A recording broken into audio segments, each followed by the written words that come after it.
Bueno, ya está con nosotros el director de IL Reporteros, Gustavo Gorriti. Gustavo, buenas noches. Muchas gracias. Buenas noches, Jaime. Placer. Mira, justamente, qué bueno tenerte aquí para... Esta es una de las consecuencias de tantas, ¿no? Que ha originado el caso Lavajato, la corrupción de Odebrecht, la corrupción de OAS en el municipio de Lima. Y además, mira qué tremenda situación, además, poniéndose en el lugar de la gente, ¿no?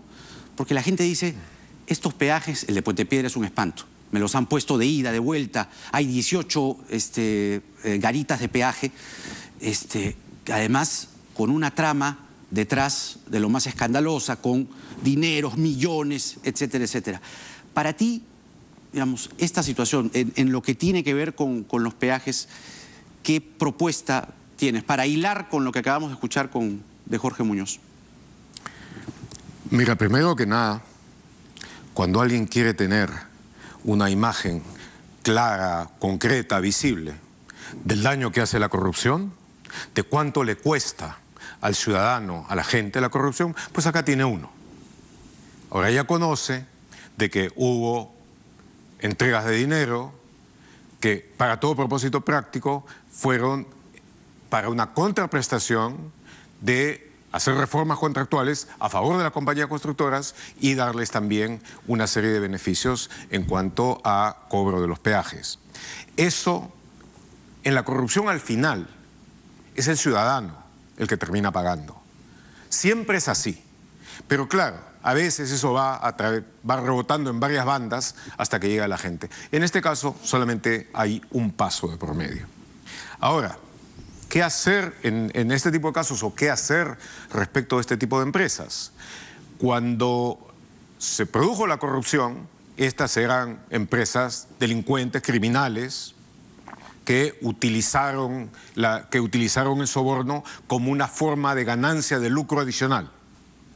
Desde entonces, la situación de varias ha variado, entraron en proceso de confesión en gran medida gracias a los cuales conocemos hoy lo que ha sucedido, han pagado, quizás no lo suficiente, pero han pagado y han dado, repito, el aporte que tiene un precio altísimo para nosotros de la información. Entonces, dentro de todo ese proceso, además ha habido cambios de titularidad y todo esto. Sí. Tiene que hacerse, obviamente, una renegociación. Tirar todo el tacho y decir, por el hecho de que hay aquí un vicio primario, se termina con todo, eso no es el tipo de solución práctica que esta situación... La cabeza caliente no es la mejor consejera, ¿no? En una situación así, aunque exaspera. Para enfrentar, ¿no? Mira, la lucha contra la corrupción y la lucha a fondo contra la corrupción tiene toda una serie de instancias que son paradójicas y que vienen además, han sido inspiradas inicialmente y copiadas, diría yo, en gran medida, de la lucha contra el crimen mafioso organizado en Estados Unidos. El Foreign Corrupt Practices Act está muy inspirado en alguna forma en el RICO, mediante la cual se pudo quitarle la potencia y la fuerza a las mafias. Entonces, eso significa que en determinado momento, cuando están agarrados, presos, bajo la evidencia y todo esto, pero no se sabe lo suficiente, entonces se busca tener la colaboración, que se conviertan en colaboradores y esa parte es el derecho premial. Así es. Se les da ciertos beneficios para la confesión. Solo, digamos, para cerrar esto de los peajes, que además ha sido la noticia hoy, ¿no? Dices bien, porque quizá esto es lo más ilustrativo en cuanto a el daño que engendra la corrupción en el ciudadano, es decir, la caseta del peaje, lo primero que uno tiene para movilizarse y transportarse.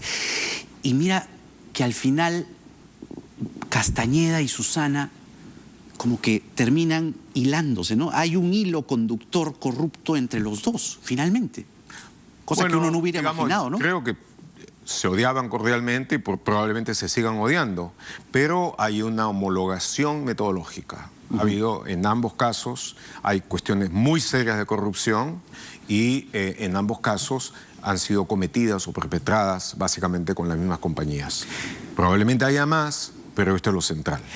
Ahora, digamos, la razón por la que hemos querido conversar contigo, Gustavo, esta noche tiene que ver por los últimos escritos que has publicado en tu portal IDL Reporteros, y creo que viene a tono y es oportuno después de todo lo que hemos escuchado de Jorge Barata, de Miguel Atala, etcétera, etcétera. Susana Villarán está en prisión preventiva. Todo se ha movido de una manera impresionante. ¿Cuánto se ha avanzado desde que comenzó a gestarse esta investigación, que tú tienes mucho que ver? ¿Cuánto se ha avanzado para ti en el caso de Lava Jato y cuánto falta? Porque como lo estamos observando al día de hoy, se viene Leo Piñeiro y esto parece que tiene una temporada más. Bueno, esto, quieres verlo como una serie, está dividido en varias temporadas. Está primero el caso Odebrecht, después el caso Lava Jato, más grande, más amplio, otras compañías. En paralelo, el Club de la Construcción. Una vez que se termine todo eso, se acaba lo que es la corrupción en cuanto a obra pública de construcción civil. Luego, porque la corrupción es cruzada y hay una serie de delatores que han tenido participación o protagonismo en diversos ámbitos de la gestión corrupta, entonces va a poder haber investigaciones si es que los acuerdos de delación son lo suficientemente competentes y bien hechos. Va a poder haber delaciones en otros aspectos y en otros ámbitos en los que ha habido también mucha corrupción. Entonces, en cuanto a lo que se ha avanzado en la primera parte, esa primera temporada, que podemos llamar el caso Odebrecht, el más importante, yo creo que básicamente hemos entrado en el desenlace, estamos en la parte final del caso. Hay muchas cosas formales todavía por hacer, mucho por redondear, pero esto ya pertenece a la culminación. Son los últimos capítulos que quedan y creo yo de que el nudo estratégico, el punto de inflexión ya se ha pasado. Y los resultados están ahí. Nunca se ha avanzado tanto, nunca, en ninguna investigación, se ha avanzado tanto en sacar a la luz la corrupción de alto nivel como en este caso. Hay que tener presente de que junto con el caso Odebrecht, en forma concomitante, salió el caso Lavajuez, el de los cuellos blancos o los NM Audios, que aunque pertenezcan a ámbitos diferentes, fueron totalmente complementarios, porque hizo posible, al develar, no todo, pero sí una parte muy importante de la corrupción judicial, hizo posible que se generara un clima que propició reformas, por incompletas que sean, pero que puso delante en la dirección, en muchos casos, a gente íntegra y dispuesta a seguir adelante con esto, y eso ha ayudado tremendamente a avanzar. De otra forma, lo más probable es, como ha sucedido en otras naciones, como sucedió en nuestro país en el pasado, como sucedía en Brasil antes de Lava Jato y de Mensalao, de que esto se hubiera atollado, empantanado en el nivel judicial. Ahora eso no está sucediendo. Haces bien en subrayar esta digresión del caso Lavajuez, que ciertamente marcó un punto de inflexión, marcó además un escenario en el cual pues uno quedó horrorizado con esos diálogos monstruosos en algunos casos, el más emblemático, el de Inostroza, negociando, ¿no? Canjeando la liberación o digamos la misericordia a un violador de menores. Pero ¿cómo lo ves hoy? Inostroza librándola en España, Chávarri, ciertamente acusado hoy, ¿no? Por lo menos se le recomienda su acusación. Hay evidentemente un vuelco en el caso, pero siempre yo recurro a la frase de que el diablo está en los detalles, ¿no? ¿Qué va a pasar finalmente con esto de la organización criminal en el caso de Inostroza? ¿Cuánto puede ayudar Inostroza a haber librado la organización criminal a Chávarri y a los hermanitos del CNM? ¿Cuál crees tú que va a ser finalmente la sanción a estos integrantes de la banda de los cuellos blancos? Eso, como muchas otras cosas, va a ser determinado por una serie de factores, algunos de los cuales podemos prever y calcular ahora, y otros no. Como has dicho, en la dinámica de los acontecimientos se ha continuado avanzando, pero ha habido ya también una contraofensiva, una reacción por parte de los sectores más afectados por la corrupción. Y si tú ves, por ejemplo, la situación que había en términos del ímpetu que tenía la lucha anticorrupción y las reformas concomitantes a ella, digamos, hacia fines del año pasado, con lo que hay ahora, es evidente que se ha perdido mucha fuerza, es evidente que se ha perdido mucho ímpetu, es evidente que una de las partes centrales en todo esto, que era la acción del presidente de la República, ha perdido fuerza y ha entrado en una suerte, en una suerte de parálisis, una suerte de catatonia en cuanto a la acción, que es extraña, es difícil de explicar, porque es una suerte de autosabotaje y que tiene, obviamente, repercusiones, reverberaciones a otro lado. La mayoría del fujimorismo, con sus aliados del APRA, en fin, que estaban seriamente golpeados por el avance de la evidencia antes, pues ahora están reaccionando y dentro de esa balcanización que hay dentro del Congreso, están buscando de volver a conquistar la presidencia con alguien que les sea totalmente fiel. Hay una contraofensiva como creo que es bastante visible en las redes, donde hay verdaderos escuadrones de lumpentrolls dedicados en forma profesional a tratar de hacer campañas masivas de desinformación, campañas masivas de ataques y de descrédito personales, todo con vista a oscurecer el panorama, a tratar de que se confunda a la naturaleza de los actores dentro de ese panorama, y eso en consecuencia puede tener un impacto, como es natural, puede tener un impacto. Ahora, dices bien lo de las redes sociales, porque yo pocas veces, creo que desde la época de Faisal, digamos, ¿no? En la época de Montesinos, nunca había visto discurrir tanta miasma, ¿no? Es impresionante la cantidad de desinformación, la cantidad de porquería que se destapa o que se pone, se exhibe, ¿no? Eso no es ningún destape. Pero cuánto el gobierno no está, digamos, creyéndosela.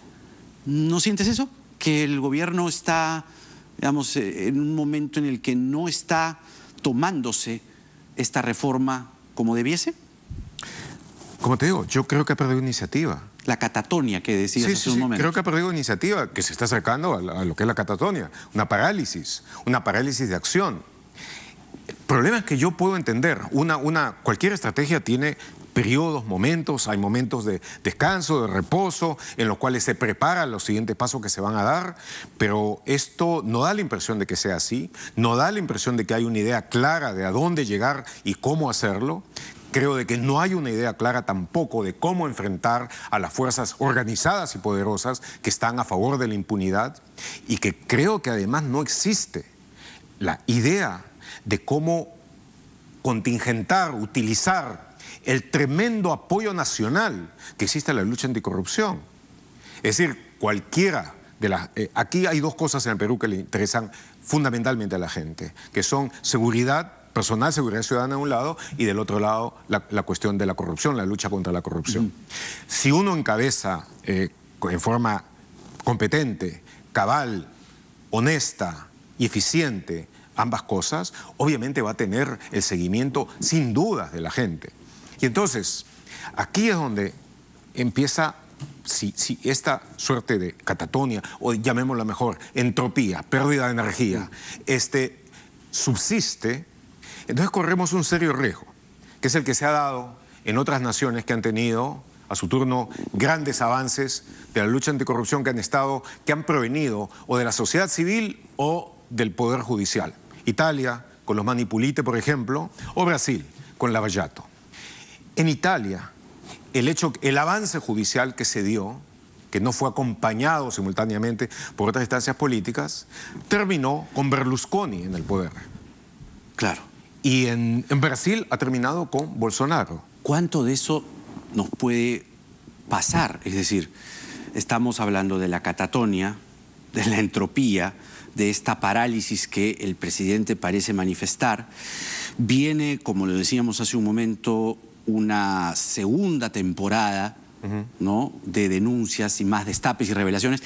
Y no es solamente las revelaciones en sí mismas, que son altamente comprometedoras y han traído todo este cambio, sino que lo que vienen son los procesos. ¿Están los actores en la judicatura dispuestos a jugarse esa segunda fase. El presidente del Poder Judicial, por ejemplo, el doctor Lecaros, lidera eso que se debe enfrentar. Las revelaciones que probablemente continúen desde IDL Reporteros. Claro que sí. Van a seguir manifestándose. Ha respondido el fin de semana en un editorial a los ataques que ha sufrido, tu trabajo, hubo el allanamiento el año pasado, sí. Han querido vincular malamente a Susana Villarán con el IDL sin considerar que IDL Reporteros se crea después. Es decir, hay toda una andanada, digamos, terrible de desinformación. ¿Y cuánto vamos a poder sobrevivir? Bueno, sencillamente si hay una ofensiva, uno la aguanta a pie firme y después contraataca. Eso a mí no me preocupa. O sea, toda esa trolería amponesca y además a la que no resulta difícil ver quiénes son los que están detrás de ello y todo esto. Sencillamente es una cuestión de economía de tiempo, si uno se pone a investigar quiénes son los que están, quiénes son los que pagan y cómo llegar a ellos y la responsabilidad que puedan tener frente a las necesidades de la investigación. Pero no me preocupan en absoluto esos ataques, que por lo demás son de una calidad intelectual, aún desde el punto de vista de los desinformadores, patética. Lo que sí preocupa es de que de uno u otro modo ese sea el patrón dentro del cual se desenvuelva la discusión pública y sin que haya mayores iniciativas que reportar. Entonces, por ejemplo, como tú dices, van a salir nuevos nombres y ya es mucho lo que hay. Y va a haber nuevas confesiones y van a sacar nuevos datos, todos los cuales quienes llevamos investigando a fondo el caso tenemos una visión bastante clara de lo que va a ser. Y eso irá a la acusación fiscal, ya lo ha habido en algunos casos y habrá muchos más, y luego de eso entrará a juicio. La gran ventaja que tuvo el caso Lavajuez el año pasado fue que terminó con el CNM, con toda esa entidad que estaba por encima de la organización y que era el nido de la corrupción, fundamentalmente. Termina eso, entiendo que por lo menos uno de estos ya está en colaboración eficaz, de tal manera que van a salir todavía más cosas interesantes sobre todo aquello. Pero termina eso y se empiezan a plantear las nuevas reformas. Las nuevas reformas, en buena medida, algunas de ellas son, digamos, no eran todo lo que se necesitaba, pero podían haber sido un paso adelante. Sin embargo, en cosas tales como el nuevo CNM, mira lo que pasó ayer. Mira lo de la Junta. Sí, pues, mira lo que pasó ayer. Entonces, en cosas como esa, peligra. Esta Junta va a ser la que evalúe, determine, etcétera, jueces, fiscales, que van a estar eventualmente involucrados en la lucha contra la corrupción. Este señor Dumet. Ahí tienes.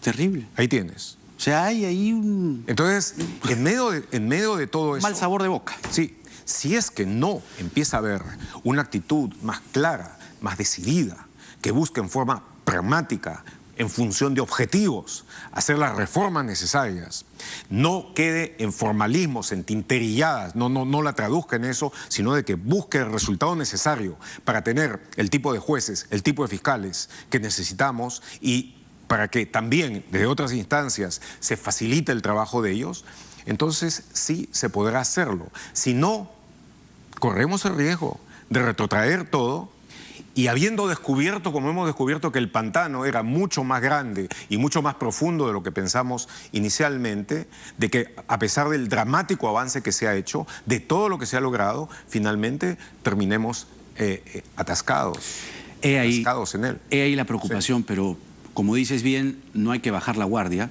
Estas revelaciones son históricas, marcan un antes y un después en lo que ha significado quizá el reinicio o la refundación de una clase política. Gustavo, te estoy como siempre muy agradecido. Gracias. Buenas noches. Gustavo Gorriti, director de IDL Reporteros. Vamos rápidamente a la pausa. Viene el regidor de oposición de la Municipalidad de Lima, el señor Jorge Valdés. Vamos a hablar del futuro de los peajes, justamente lo que veníamos comentando al inicio del programa. Nada está dicho.